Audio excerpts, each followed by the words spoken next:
Yes, I think we are good to go. So it's time. So thank you everyone for being here. It's a pleasure to have so many of you coming today for our launch event. So I'm João Porto de Albuquerque, Director of the Institute for Global Sustainable Development. My pleasure to chair our virtual launch event today. So many thanks for coming and for being with us and to discuss and talk about sustainable development goals and the sustainable development report. So the event today will be a launch event which we thought will have like different moments. The first will have an opening by the provost, Professor Christine Anu. So thank you very much, Chris, for being with us as well. So we'll pass you the word shortly for an opening.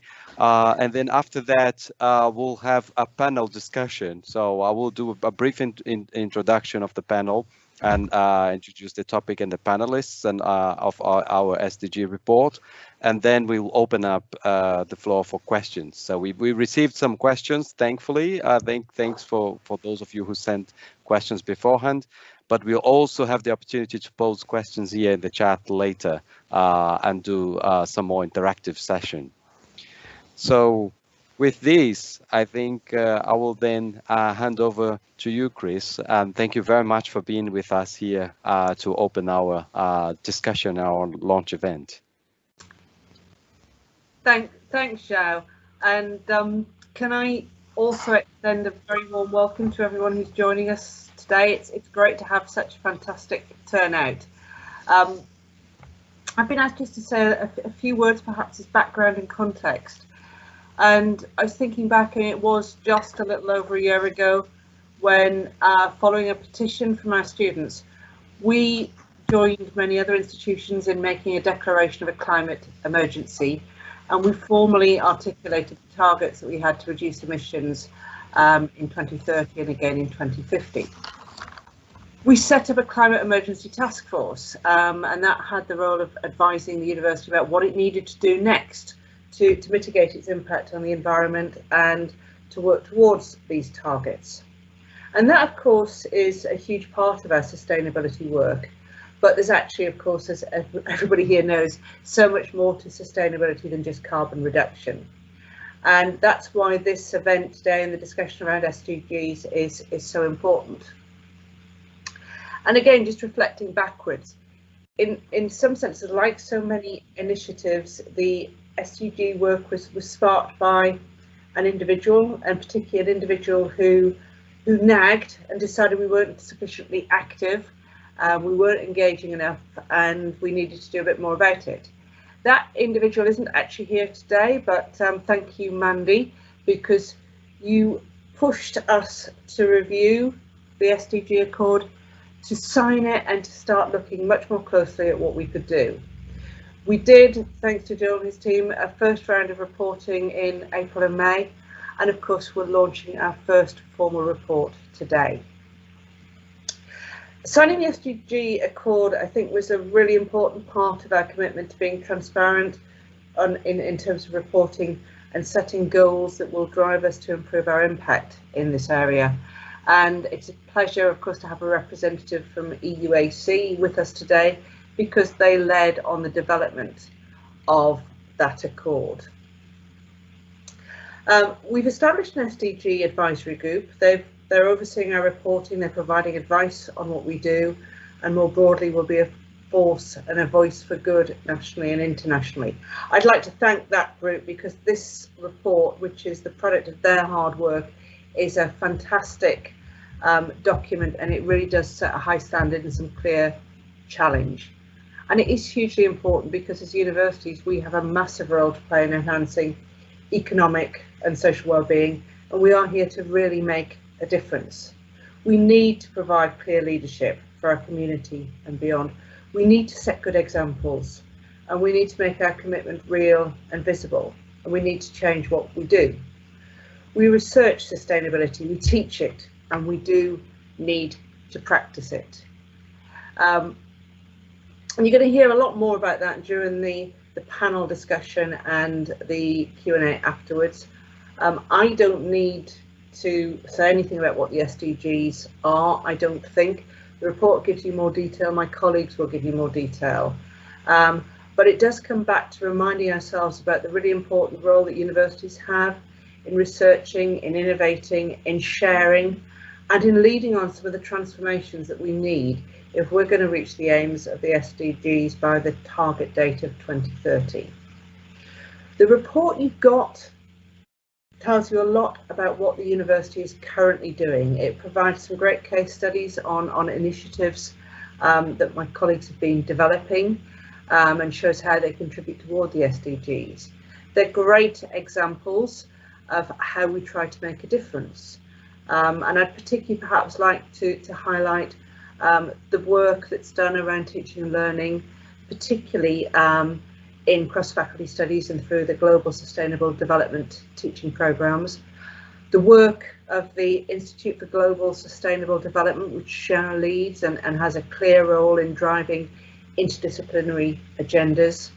I'd like to just draw attention to the kind of cutting edge and critical research on the SDG that happens beyond and across faculties, looking at implementation and effects across a range of different research groupings, and also to highlight the way in which our Warwick colleagues contribute to policy agendas through the work they do with development agencies and other organisations. And these all help to promote the SDG agenda, and also to show how we should be held responsible and accountable for the way in which we seek to improve the contributions we're making. It is inevitably a journey. There are 10 years to go, but those 10 years will go surprisingly quickly. They always do. But this is an opportunity to say, you know, come with us on a path, on a journey to trying to improve the world and build a better future. And that is one of the most important things that we do. So let me just finish with a big thanks again to everybody involved in working towards the SDGs, to everyone involved in the report, to those who've organised the event today, and to you for joining us, especially those who've joined from outside of the university to mark this occasion, because it is a special occasion.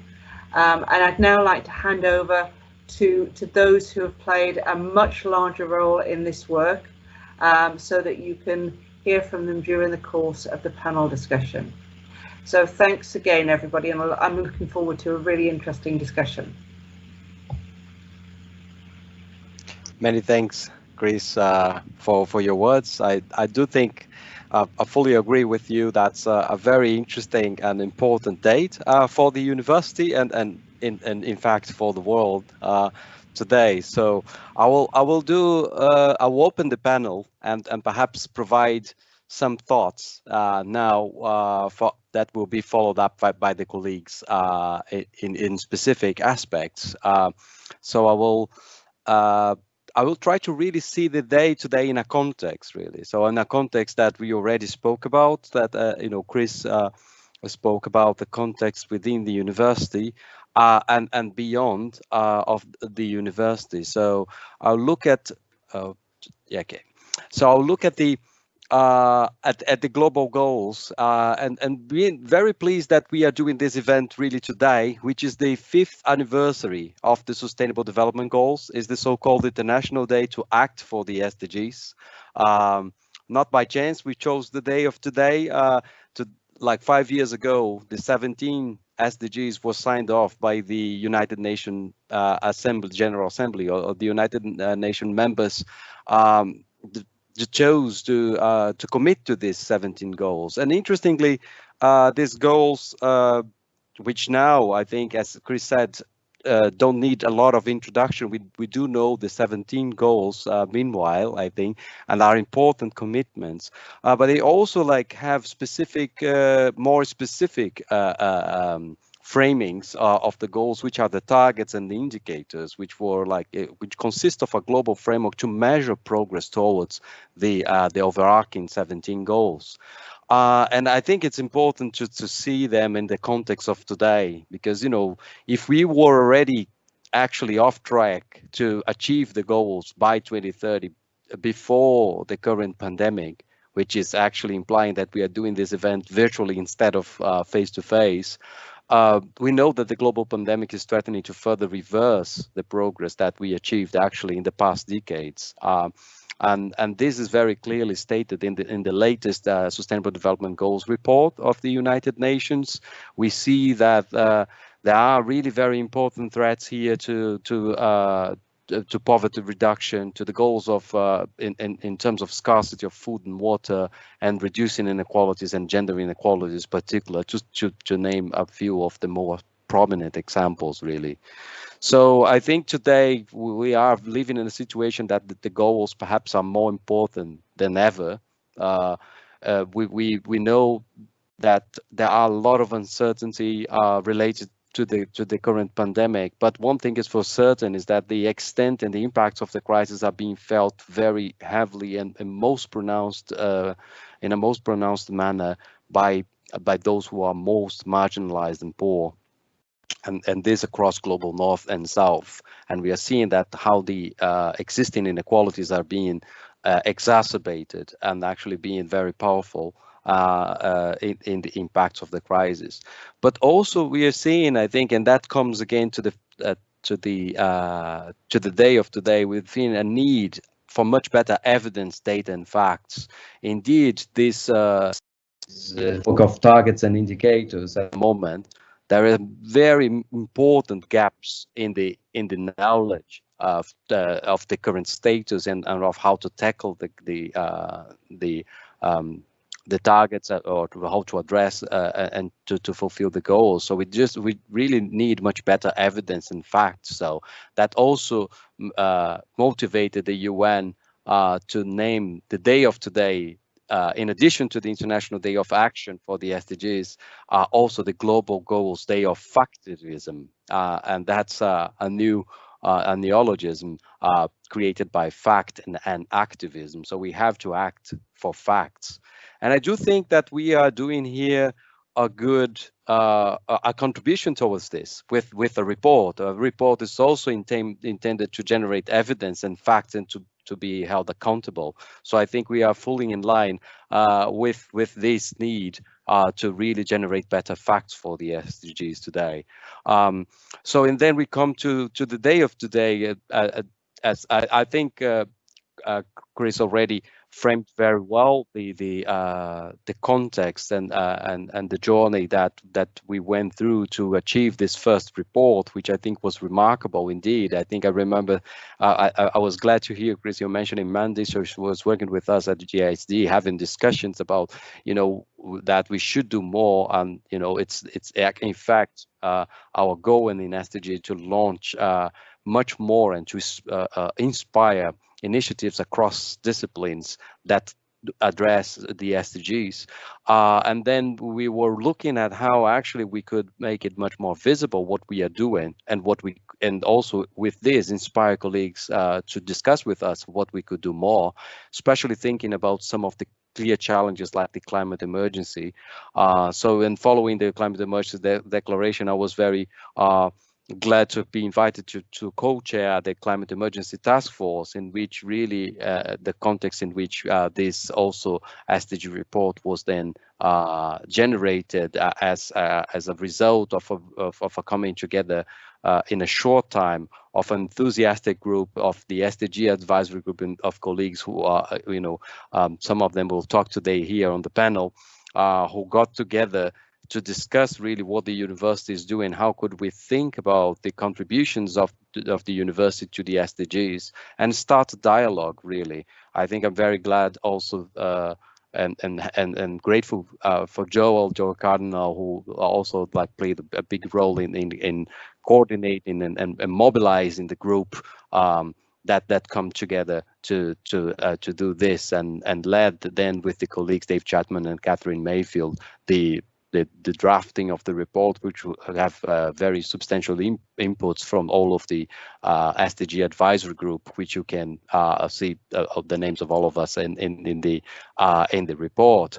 So I think to finish this contextual here, I think what is important to see is that I think this report is a very important first step in a journey. Like, I think we are seeing that when we discuss it, was very clear to us in the SDG advisory group and in others that it is vital to produce evidence for the SDGs, and we have to start. And also, like, that there are very particular challenges associated with a more reflexive approach to addressing the SDGs. I think, they may be looked at as something superficial, and people might have approached SDGs as an exercise of ticking the box of one of these colored boxes here only.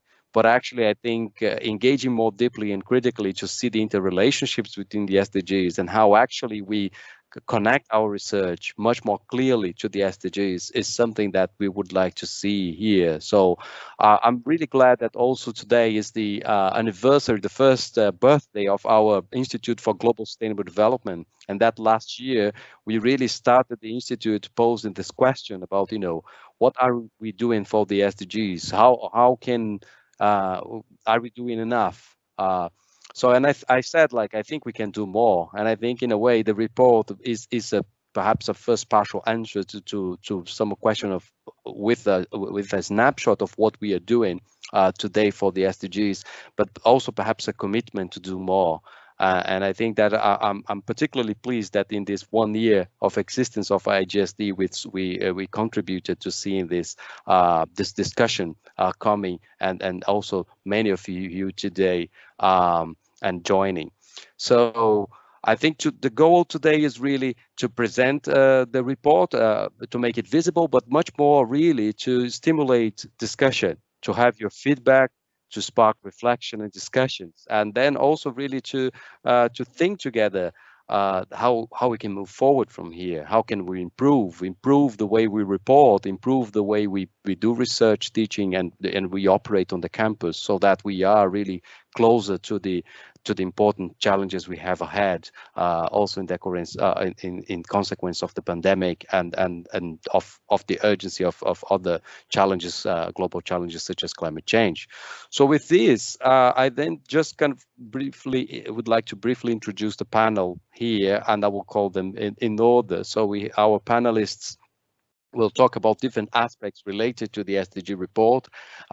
You received the report beforehand, so you may have seen that we covered in the report different aspects: research, teaching, operations, and public engagement, for example. And I'm glad that we have a group of panelists today to discuss these aspects and to share thoughts with us. So the format is that I will call our colleagues now of the panel in order, and then let them talk a little bit about their perspective on the challenges of connecting SDGs in particular aspects. So we start with research with Dr. Bryony Jones, who is a Deputy Director of the Warwick Interdisciplinary Research Centre for International Development, and we'll talk a little bit more with the research angle now. So, and then I will introduce the others who are listed here, and I will come to this. And in the end, we'll have the questions and answer sections, which are really much looking forward. So with this, I will stop sharing and invite Bryony. Yes, thank you. Can you hear me okay, Zhao? Yes. And everyone else, I hope then as well. Thank you so much. Of course, it's been a huge pleasure to be part of the University SDG Advisory Group, working with the other panelists and those that can't be present in helping to prepare the first annual report. I'm just going to take a few minutes just to highlight something about our approach to research and how it connects with the Sustainable Development Goals, how we see that kind of research endeavour more broadly, and highlight a few examples that I'm sure you will have already seen in the report, but which you can also go back to the report and read about in more detail if you would like to, of course. So just to start off with then research, as we can all appreciate, like the other aspects which we will talk about during the panel, it triggers discussion. It allows us to engage very diverse audiences actually beyond the academy. And also importantly, I think generates this space for sustained critical thinking. So of course at Warwick we aim to do, and we do cutting edge and internationally leading research. So we're always wanting to pose questions, provoke a rethinking of the dominant structures and paradigms in which we're living our lives. So in this sense, we're not taking the SDG agenda for granted, and I think and hope that comes through in the report. We're interested in how the goals intersect with each other, as Zhao says, not to see them as standalone goals, how of course they may potentially stand in tension to one another, how they can be differentially interpreted, and what that means for all of us. So I think it's fair to say that we're always in our endeavour trying to kind of translate the SDGs into their broadest and most critical sense, and therefore we believe the most effective sense, as we outline in the introduction to the report itself. So the research projects which we highlight under each of the 17 goals, they span many faculties and disciplines of the university. They take place both in the global north and the global south. And I think they really emphasize the way in which we're developing continually networks, that we're quite solution oriented, but also without losing that critical thinking element. So when it comes to cross-cutting themes across the research projects that we highlight, I think the first one I really want to draw our attention to is the importance of exchange between research policy and practice. This has already been mentioned by Christine Enyu and Zhao, of course, in their opening remarks. So, for example, in the report, we highlight Wellbourne campus hosting the UK's vegetable gene bank, for example, and this is a collaboration between the university, but also Oxfam and DEFRA. I myself am part of a UN working group on SDG 16, contributing to reporting for the high-level political forum. Of course, a second important cross-cutting theme is that of interdisciplinarity. We've heard about the really important work of the Institute for Global Sustainable Development, the Globalization of Sustainable Development in the School of Cross-Faculty Studies, also the Warwick Interdisciplinary Research Centre for International Development, and we highlight the Warwick Institute for Employment and Research. And these are just some of the examples of the way that we're always proactively trying to engage in interdisciplinary thinking and collaborations within the university, but also in terms of our collaborators at other universities and outside of academia as well. The third theme I wanted to highlight, which has already been mentioned, is the importance of cutting across the goals to see them not one by one, but as a whole. And so some of the research we highlight on poverty and slum health looks at how health service delivery is really connected to questions of poverty, gender relations, education, for example, and the importance of studying these dynamics and the intersections between these elements, these different goals over time.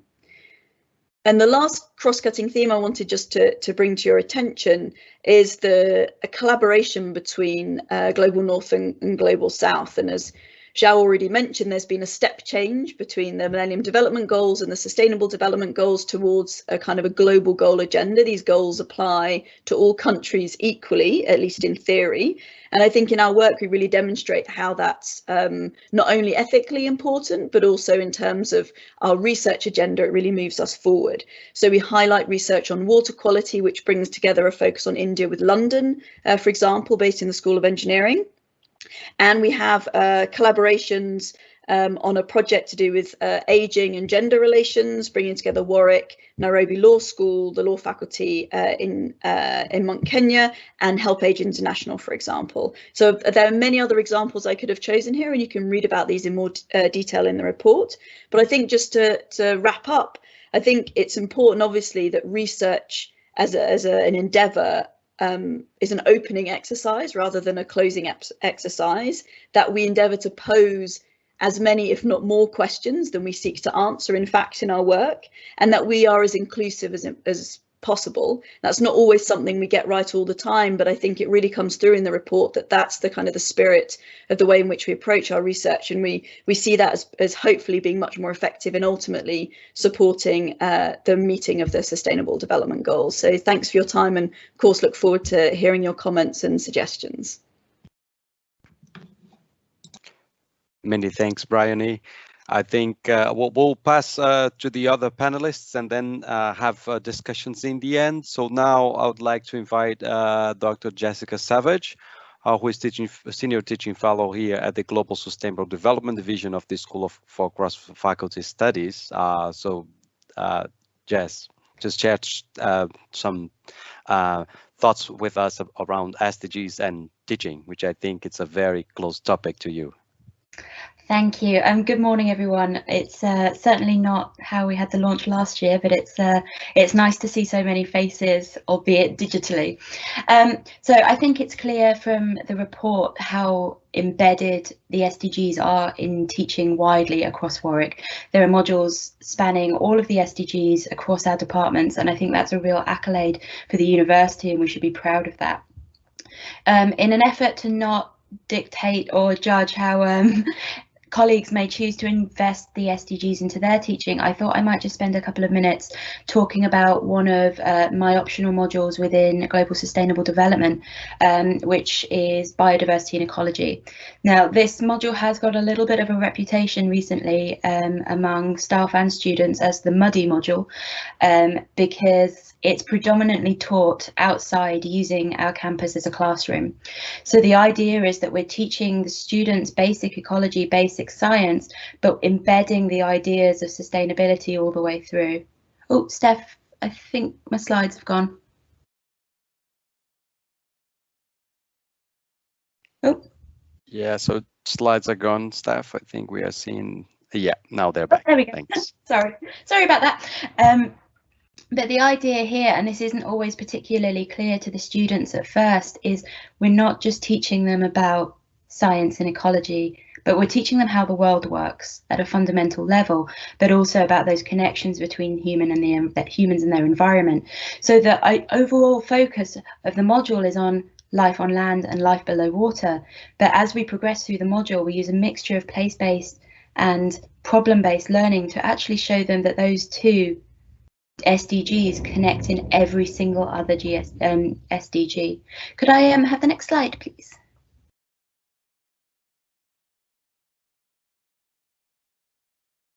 Lovely, thank you. So the module is set up using a series of lectures taught in a more traditional way, but each of the seminar slots each week, we're outside sampling different habitats, learning different research techniques, and talking about classification of species, human ecosystem interactions, the impact of certain human or anthropogenic influences on populations. Last year, we had an excellent project where the students were tracking large mammals through campus, and you'll be very pleased to know we have an excellent deer population if you haven't spotted any of them. We've had students in rivers conducting pollution sampling to determine the health of the Canley stream running through campus. We've also had students looking at taxonomy, but also monitoring species dynamics and change over time using cars as a proxy indicator species for large savanna mammals. So often this involves a little bit of creative thinking, shall we say, in how we can approach certain ecological principles in a practical, hands-on way. But all of this culminates in the students completing their own research project based on their own interests and the things that they've learned throughout the module. And those projects are where we really start to see that evidence that the students are embedding the SDGs into their learning. This module, albeit not this year, would traditionally run in the first term of the students' first year. So we get it in there nice and early so that it lays a foundation for everything that comes over the rest of their degree. And one of the most useful skills that they have developed is the theory of habitat mapping. And we've been working collaboratively with the states to make sure that the output of this data is actually making it into the university and the running of the university and how we make a difference. So while the main focus of this module is designed to give students a bit of an introduction to ecology and science and research and quantitative and qualitative research methods, actually my main focus is on getting them to understand how life on land and life below water feed into all of those remaining 15 SDGs and how that can help them understand how to approach challenges when they're tackling problems later in their careers.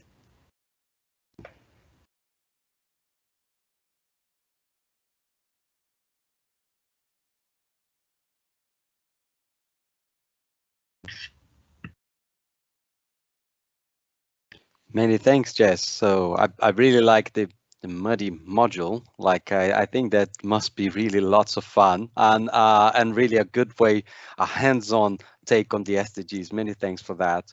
So now we continue the discussion and we'll move to a more global perspective and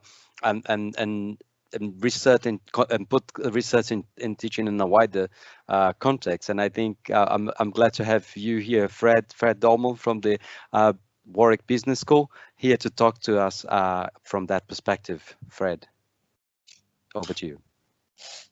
Thank you, Joe. Thank you to Stephanie for organising this event. It's fantastic to see that what we've accomplished in a short space of time, and finally having our first report available for everyone to see, really seeing the diversity and breadth of issues and topics that we're all engaging across the university. So I think it's been a great collective effort to bring all that together, and hopefully also serves as inspiration to everyone else. I sort of start my remarks with the sort of observation. Obviously, the SDGs present a really important global agenda, yet at the same time, we also recognise and understand a significant regional and local implications and variations that we need to address. And at the same time, there was really explicit acknowledgement right from the start when the SDGs were created and agreed that the private sector was fundamentally key to helping us achieve the UN SDGs.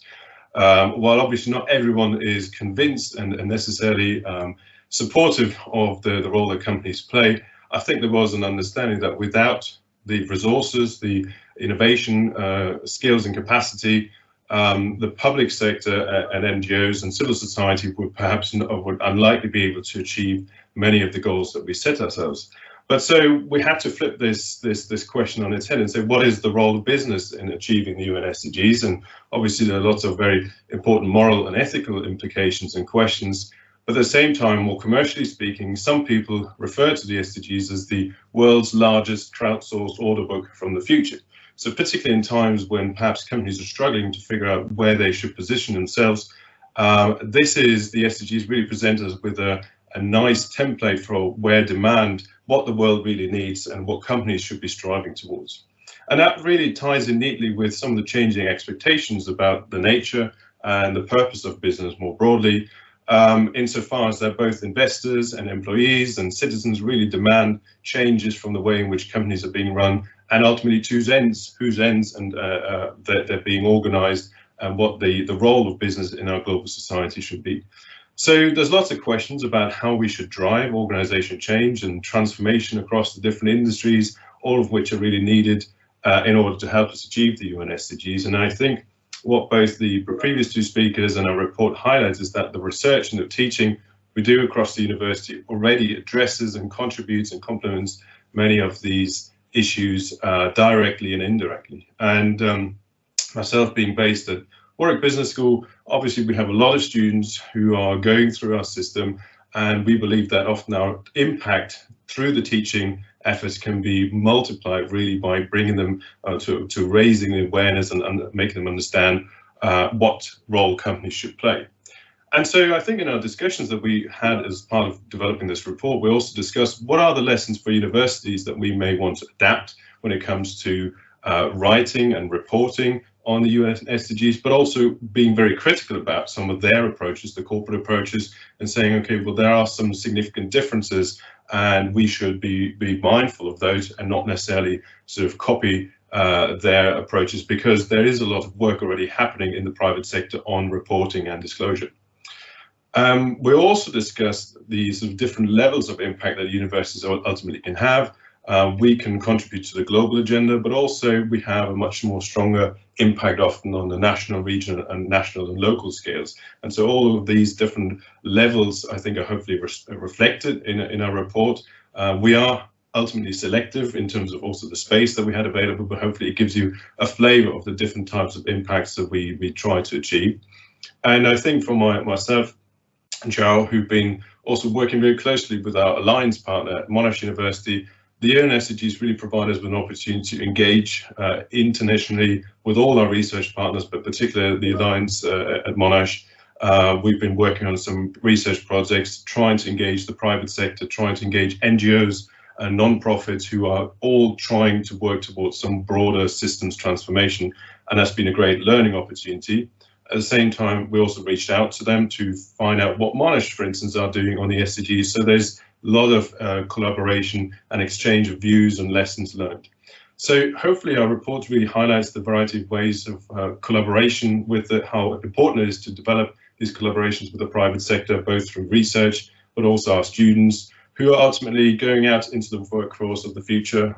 It is their lives, their economies that are being shaped by these issues, and hopefully the more aware and engaged they are, whatever degrees they're studying and whatever their future plans and ambitions from a career perspective, this type of interdisciplinary and systems thinking, I think, are more than important than ever. And hopefully we can work towards broadening that in the years to come. Perfect. Many thanks, Fred. So I think that was really very good points about how research and teaching, our research and teaching here will also bridge the private sector with the whole role we have here really as educating the next generation leaders for the SDG. So really thanks for that. And I think all the points about comparability and our partnerships with the Monash Sustainable Development Institute is something we're really keen to build upon and to have this shared and cross learning here. So with this, we'll move to a different angle. So we're talking about research, teaching, and coming outside the academia to the society with Fred around private sector and the global level. Now we'll move to our own operations, and then I have the pleasure to invite you, João Cardinal, Head of Energy and Sustainability in States, to talk a little bit about the operation contributions to the SDGs. Thank you, Joe. Good afternoon, everybody. Thank you for having me here. Yeah, I think usually, I mean, the question about the SDGs, like many other things we do, is, oh, it's great. What do we do about it? So hopefully through the SDG report, it's full of what we are doing about it. I certainly enjoy being part of the SDG group, because it's also not only what we do about it, but what we think we should be doing more about. So that's as important. And in the few slides here, I'd like to show you a few examples of what we're trying to do from a very operational point of view. And there's a lot. So if you want to flick to the next slide, Stephanie. For those who are maybe not from the university or on the campus, we look at ourselves at a 30,000 community 24/7, 12 months a year, especially where there's no COVID around. But the also important aspect is that the university is looking after quite vast expanse of land, and without knowing it, we probably have been looking after SDG 14 and 15 in many ways for many years. So it's interesting when we reflect on it. That's we've been trying to do things. SDG give us a bit of additional reasons to put those activities together. The university is also managing all its infrastructure, buildings, services, and all of that is quite key to make sure that we get an efficient use of natural resources. So more of that in the next slides. If you want to flick, Stephanie. Next slide, please. Yeah.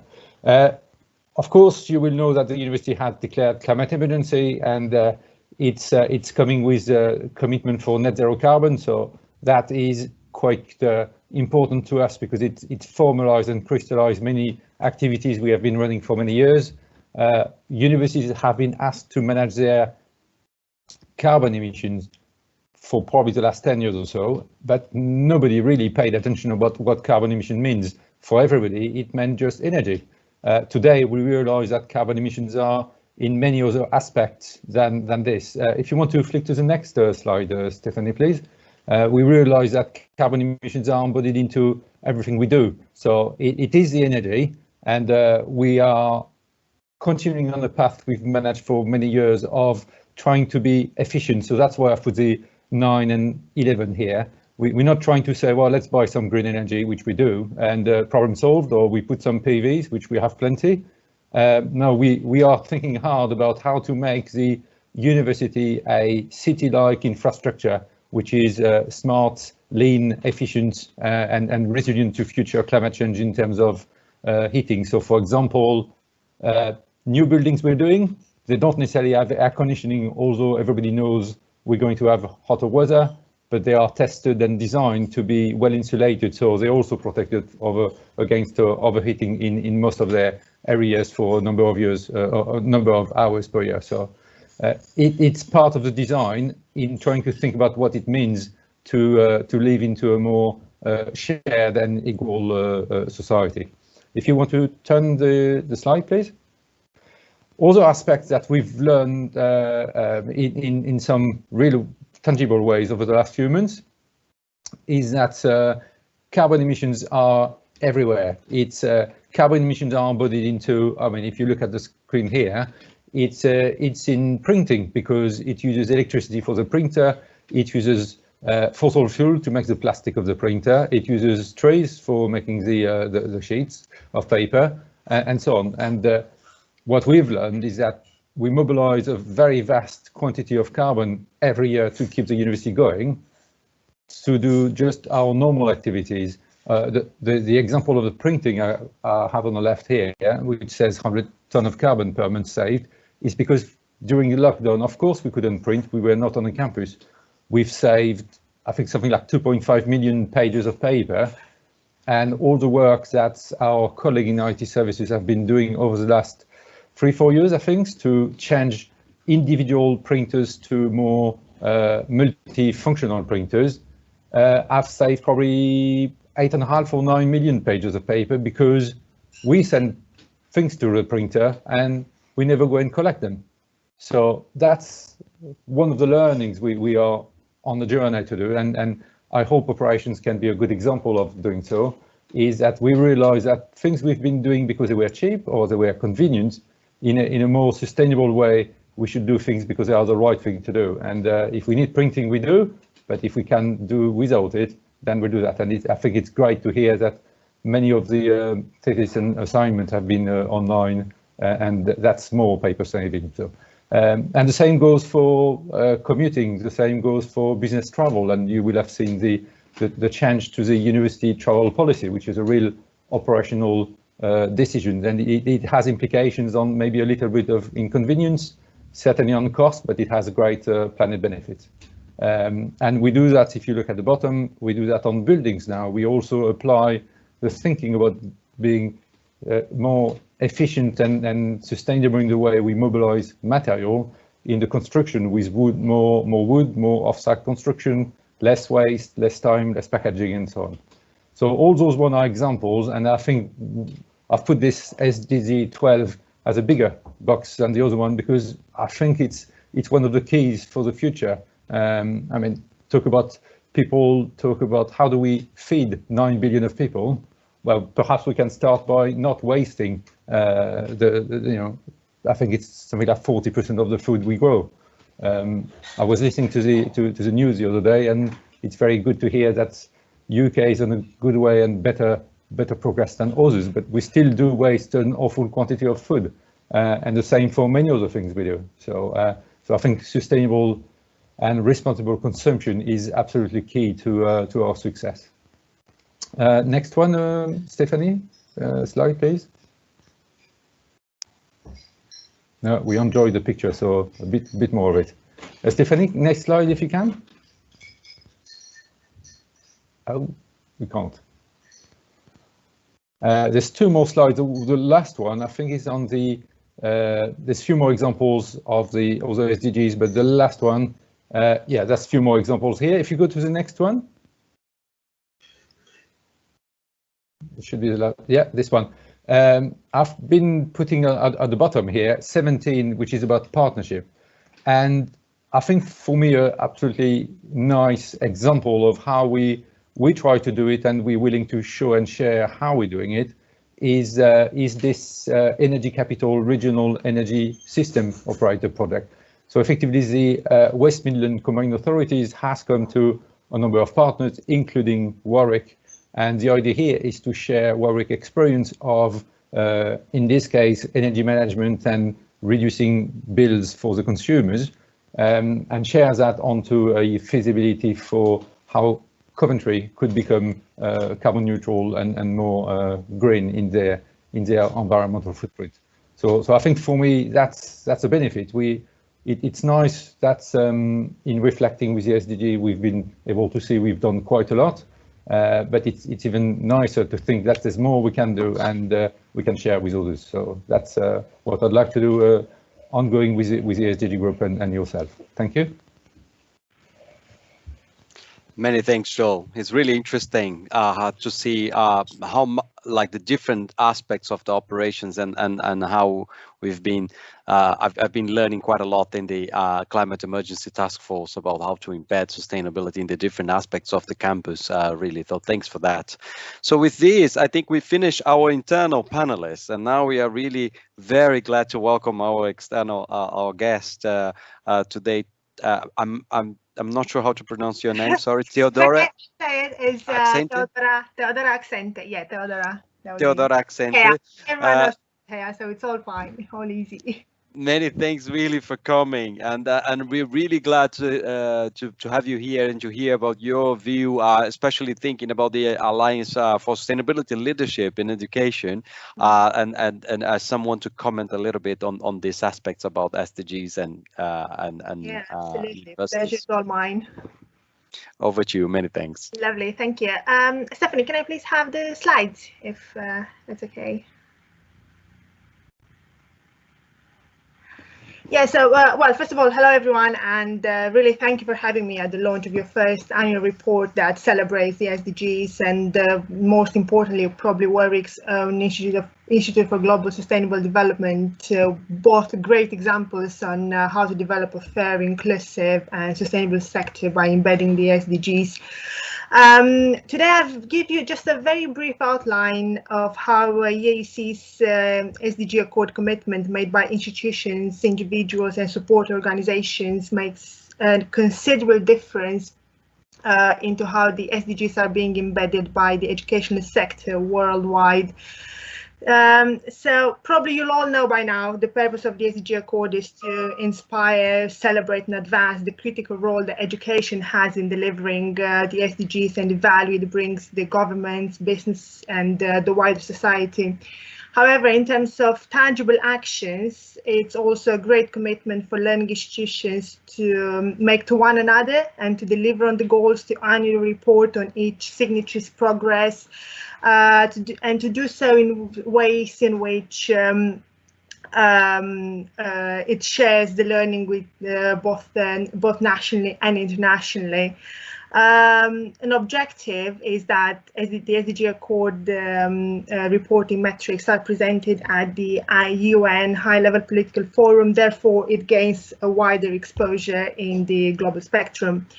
As an SDG Accord signatory, staff and students across the institutions have access to a range of resources which we make available through webinars, case studies, email networks and so on. And over the last couple of years, we have expanded the use of SDGs across the sector by aligning the Green Gown Award submissions and as well as wider EAC events to the SDGs, therefore working towards embedding them wider across the sector.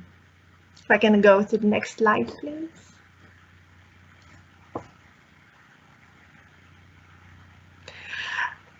I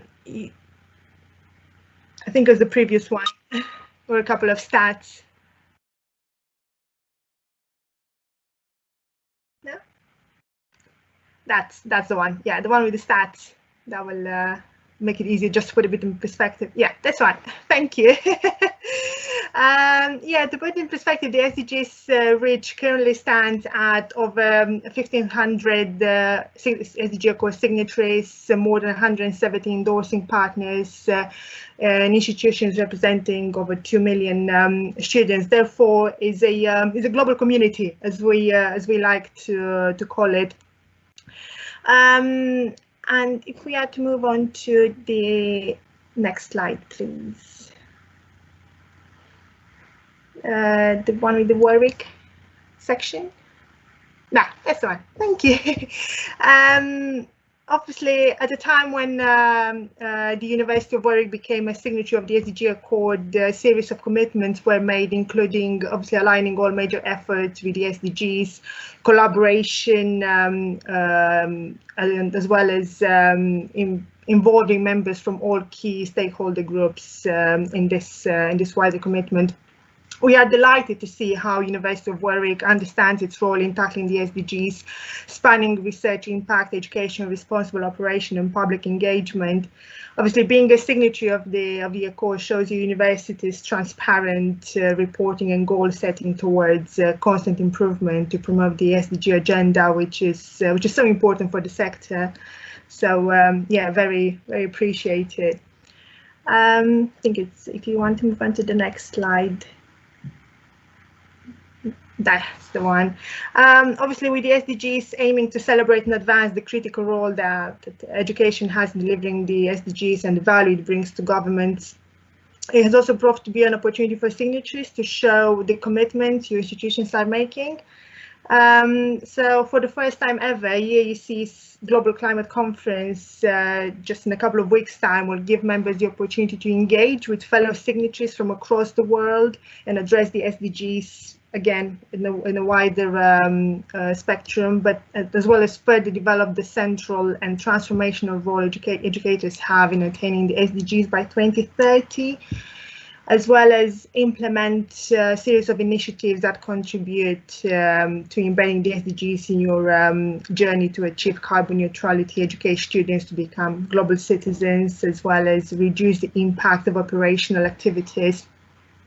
As you can see, you would have the chance to hear from speakers from around the world and take part in a range of SDG related sessions, and not only, some of which are displayed in the slide. Finally, we'd like to let you know that understanding obviously how to educate and teach our students and future generations to deliver change and bring support is paramount, is so very important. So we'd like to invite students to take part in this leading debate on climate. So if you could please share this with your networks, will be brilliant. It's so, as I said, it's very important to have student voice, and we'd very much like to have this emphasized. And just a final thought from me: as educators, universities have a responsibility to play such a central and transformational role in attaining the SDGs, and we are so glad to see that our members are using their voice resources to share their learning across education, research, leadership, as well as operational and engagement activities. So very well done to everyone involved in this report, as well as the institute. So from me, but if you have any sort of questions about the Accord, as well as any of the projects EAUC is involved in, please do feel free to get in touch.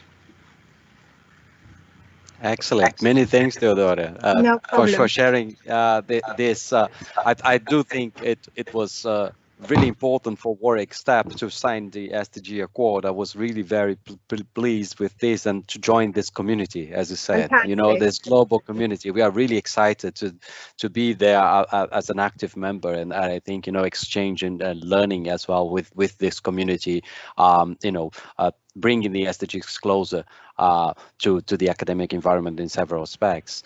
So with this, I think we are finished with the panelists. So many thanks to all panelists, really. So I think in timing wise, we might run some minutes over the hour, but I do think that we will have like some time for questions and answers now. So I think we've received some before and received some in the chat. I think staff, you've been organizing them. So we will then pass to you to read one of the questions, and then I will then direct to any of the panelists. Okay, thanks, Joel. Perhaps if we start with some of the questions that we had online. The first one that we had was, according to the SDG annual report, under climate actions and operations, the university has set a target of net zero carbon emissions from scope 3 by 2030. How will this be achieved? Yeah, so Yeah. I think that's a question for you, Joel. I think you could tackle that. Okay. Well, I think in the slide comment I was saying that's one of the key things for me is efficiency of natural resources, and the reason I'm saying this is technically it could be nearly possible to be zero tomorrow. We just would have to spend a lot of money getting people to invest into renewable energy out there for us, and we probably would still be, to a degree, wasting some energy in not very good buildings. So what we want to do is we are in a process of doing all those things together. We have a dedicated group we call Energy Infrastructure Group between estates and academics, and that group is dedicated to this net zero carbon target in 2030. We are working on to costing out the technical feasibility of refurbishing our oldest buildings, so they will become more efficient. We are in the process of building a business case for a fairly large renewable energy photovoltaic generation farm. So that would be probably like a field size, not a roof, but a field. And we're looking at other technologies like batteries, heat pumps, smart controls. So we would be able to more flex the supply of services in buildings and around the campus when it's needed, rather than just by time or weather.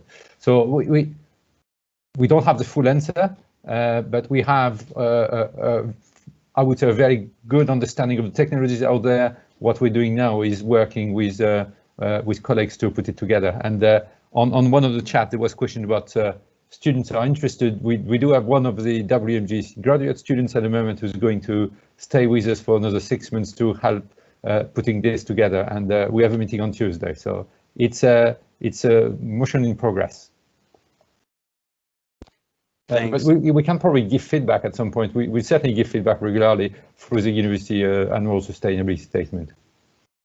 Indeed, Joe. So I think, many thanks for the answer. I think very comprehensive. I think I can only perhaps add something as, one of the big commitments and big challenges, I think, in our society is the net zero target. And I think, it was a very welcome move for Warwick declaring climate emergency and setting up formally this target of by 2030 the first direct emissions, and then net zero completing 2050. And I think the climate emergency task force is one of the big movements towards that direction. I think I agree fully with you, Joel. So it's not that we have all the answers already, because I do think that the answer needs everyone here and everyone on campus actually to really be able to pull out and to achieve this goal, which is a societal goal and a goal for the whole community, I think.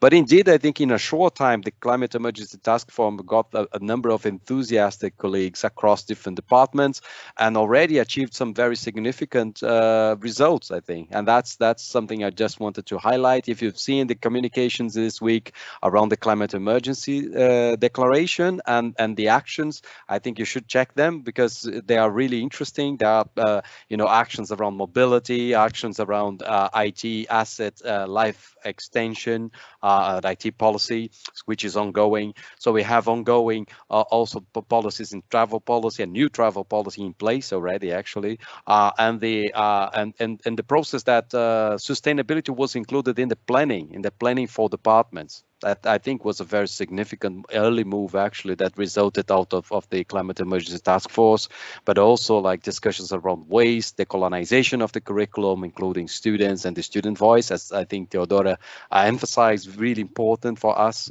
very key component. So just wanted to complement a little bit with this and say it's a journey, definitely. I think, how to achieve the net zero and not only this, how to maximize our contributions to the SDGs as a whole.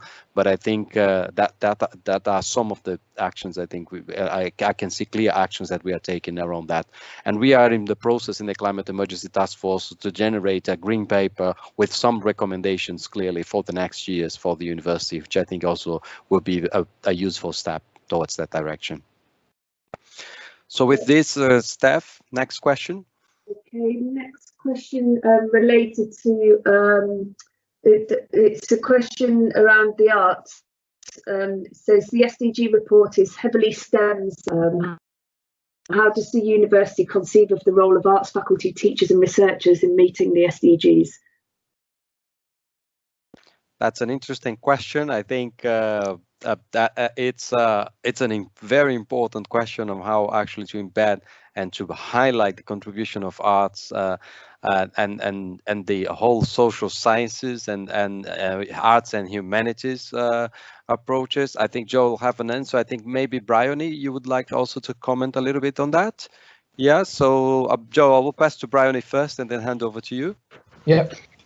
Yeah, thanks so much. It's a really important question, and I think it's worth saying that as a group, when the report was being prepared, we did discuss this between us, and we had noted in that sense the imbalance, and I think it's partly to do with needing to refine continually the methodology, so that we ensure that there's a visibility around all of the work that we're doing within the university across all of the faculties and disciplines, and about bringing people forward. And so in that sense, today's event, I think, is particularly important to reach out to everyone across the campus, not to say that the report is some kind of final version of what we consider to be relevant to the SDGs, but a kind of a snapshot, and that and to join us in kind of telling us about your work, but also in helping us refine a methodology so we can ensure that we represent, because as Zhao's already said, and we all feel, the arts and humanities are incredibly important, and we do know that there is work that's ongoing, particularly in theatre studies, for example. There's some really fantastic work happening there,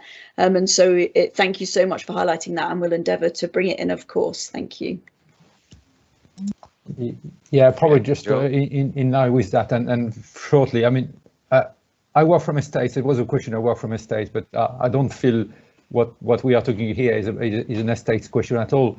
And for me, the value of non-technical areas of university is that we're all humans, and we don't necessarily understand kilowatt hours, and we don't live for meter cubes. So we need to find ways that engage with all aspects and all categories of colleagues and students to make a difference, because at the end of the day, it's not kilowatt hours, it's using or not using, and it's making the right choices when we are in front of the shelf in a shop. So I think different aspects and thinking is very important for me.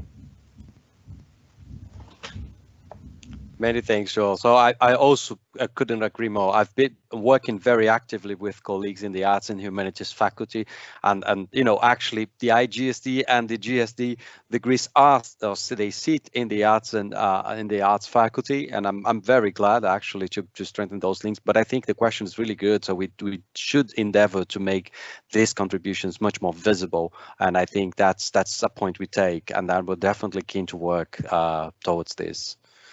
So I think next question, Steph. There are quite a few questions. There's a theme running through about how we can all connect with each other, share information about best practice. The first one to ask the question was Vicky. She said if departments or individuals have updates on SDG related activity, where should these updates be sent, and how should they be shared? That's a very good question. Many thanks, Vicky, for this. Indeed, I think when we got together as a group to you know, and I think Joel, you could speak a little bit about this, you know, about the mapping exercise, and you know, indeed, there is a difficulty to really map the activity across the departments, the great activities that we have, the diversity to the SDGs, and to identify which parts of the university and who is working on which aspect. So I think there is a work that it would be great to have it more participatory and more embed more of the academic community. Indeed, I think that's also part of the reason for doing this launch event, which is to reach out and then to invite really this type of creating this mechanism. So I think, Vicky, the short answer is that we don't have as yet a mechanism for this, but I do think that this is one of our strongest recommendations and wishes, is that we really create a more systematic way of colleagues really reporting things that they are doing related to to the SDGs, and then that we really capture this much more systematically. We produce this evidence in a way which is more systematic than we have been in this first report. So we acknowledge that there is a need for improving continuously on that. Yeah, I think just link to that. Sorry, Joel. No, sorry, I was just going to say that it's a hard question and we certainly don't have the answer. I've just shared a link that our communication colleagues have created recently, because we need to explore how we speak to each other, and also to implement and progress on sustainability. We will need to be able to have more of those local bottom-up initiatives. So we certainly have a lot to do in front of us to be able to work collaboratively and speak to each other. Thanks, Joel. Yeah, so that's work in progress, I would say, but definitely thanks for the suggestions, and we'll definitely look into this on creating this mechanism for communication. Yeah, so I think next question, Steph. Okay, one more on engagement from Deborah Smith, which is how are we engaging students and staff in recognising what they can do individually to support our aims of reducing our carbon emissions, and what do you think we could and need to do better, and where do we see the quick wins? That's a great question. Any of the panelists would like to take? I'm thinking that perhaps, Jess, you would like to talk a little bit about teaching and how we are engaging students with the SDGs. I think there are some great things there going on, so that's what I thought. Yeah, I think there's a lot of evidence around the university suggesting that we're engaging students reasonably well in our efforts. I mean, the fact that the drive for the university to declare a climate emergency came from students, I think, is a really strong starting point. I'm not sure if everybody would have seen, but a few questions back in the chat, there was a question about engaging students, and Joel responded with, you know, evidence of how many student societies we have that are connected to sustainability issues. And, you know, a lot of that comes from teaching and from research as well, and engaging students in research. So some of my research, for example, I've taken students overseas with me to get them involved in kind of data collection and event management as a way of showing them how sustainability can be applied beyond teaching and into research and into really practical terms.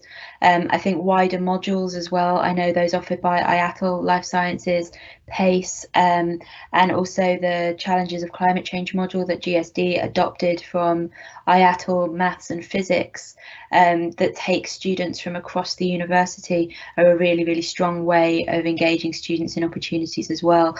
And even if it goes down to simple things such as the climate change module, we tend to have an annual end of term event at Christmas where we invite students from across the university, we make it public, and bring experts in to speak as well. So I think there are lots of different opportunities for students, in addition to getting involved with societies and getting involved with the states as well. A number of our students have taken internships with the states working on sustainability issues too. Does that answer the question in some way? Yeah, I think so. Many thanks, Jess. I think I'm impressed as well, always with a lot of student activity and protagonism here in this area, and that's really what we need, I think, you know, and what we actually would like to see even more, really. So yeah, so thanks for summarizing this. But we are always kind of like open for suggestions in that regard as well. So I think, you know, any ideas, both from students themselves and from everyone here, are definitely welcome, I think. Yeah, so I think many thanks for staying so far. So I think we could take a couple of last block of questions, I would say, and then we aim at finishing in a couple of minutes. I can see that Brian got her hand up. I don't know if she had something that she wanted to add. Oh, sorry, Bryony, I didn't see. No, apologies, that was a legacy hand. Oh, that was a legacy hand. Okay. Oh, okay. That's all fine. Okay. Thanks for checking. That we've had online, which was how does Warwick plan to measure progress year on in terms of our progress towards the SDGs? Yeah, so I think that's a question related to progress and tracking contributions. So I think we've spoke a little bit about that, but perhaps Joel, you would like to touch upon that. And Fred, I think, thinking about the connections and examples, I think you've been in conversations with the other universities. Yeah, thank you, Joe. Yeah, in terms of SDGs, we have looked a little bit at this and we've explored and do a bit of a benchmarking. We haven't found a model of metrics reporting that suits well for universities. There's plenty for businesses, but less so universities. So we haven't found yet. There are things like compact managers and others, which we are looking at. There are also just basically 160 or 70 targets within the SDGs, so we could pick and choose some. The issue for us will be on making something that is measurable in some way, so we can report and share. So, for example, in my presentation, I talked about printing. Our colleagues from IT, they can give reports on how much we print, so that would be tangible. It may be more difficult on others, so we don't have the full answers, but wherever we can take a measurable, we'll certainly use it for ourselves and share back and feedback in next year's reports. Thanks, Joel. Fred, would you like to comment or compliment? Yeah, thanks. It's a really good question. That's always been at the heart of many of our discussions right from the start. I think we recognise that with this diversity of issues that we really have to adopt a very open-minded approach. And something that we were also keen to stress is that we can do a lot of things, demonstrate a lot of activity, a lot of words, and put lots of words on paper and some flashy images. But ultimately, I think we're also moving towards a position of saying, what was the actual impact? What did we create as a result of our engagement, as a result of our teaching or research and collaboration? So there's a variety of issues involved in this reporting process, and we also asked, why do we report, to whose ends? Is it just to as a sort of a marketing effort, or arguably is this, as we were demonstrating today, much more about engagement, broadening the variety and diversity of contributions to the report, engaging a wide range of stakeholders? So all of these are part of this process. And I think it's fair to say we haven't figured out exactly what that next step is, which is why we sort of highlighted in the report our sort of concerns or considerations about developing a methodology, which we would hope would also help other universities set standards or ideas about what to report, how to report, and how we therefore then measure progress and contribution to the UN SDGs. Many thanks, Fred. Indeed, I think we fully recognize the complexity involved here and tracking and mapping the SDGs and again thinking about what would we have the journey ahead. So as I think Crisenio rightly started framing, it is a journey, and then we are conscious that we are starting this journey with this first report. I think that's an important recognition, but also that this could trigger and invite us to really be able to improve the way we track, improve the way we engage with the SDGs, and then improve ultimately our impact and really our contribution to the society, to these pressing global challenges. So I think I'm really very grateful for the great discussions here, and for all of you for staying over even some minutes with us here in this launch event. I enjoyed a lot your questions and your comments. It's very pleasant for me, being 1 year in our journey for IAGSD in this first anniversary, really, to have such a positive event and a lot of engagement from all of you. So many thanks for being here, being with us. Many thanks to the panelists, really. So we would actually clap at this time to all the panelists and a big clap, a big hand for all the panelists for really helping us to think about. And then I'm really very grateful to all of the panelist colleagues here for the great work you've did and a lot of thought-provoking ideas and discussions in the SDG Advisory Group and in the event today.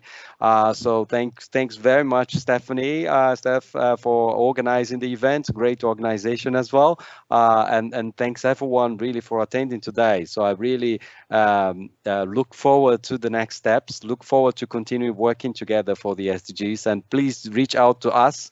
Have a look at our webpage at IGSD as well. So we have a new blog today talking about what we did last year, reviewing activity. If you missed that, please don't. So go there and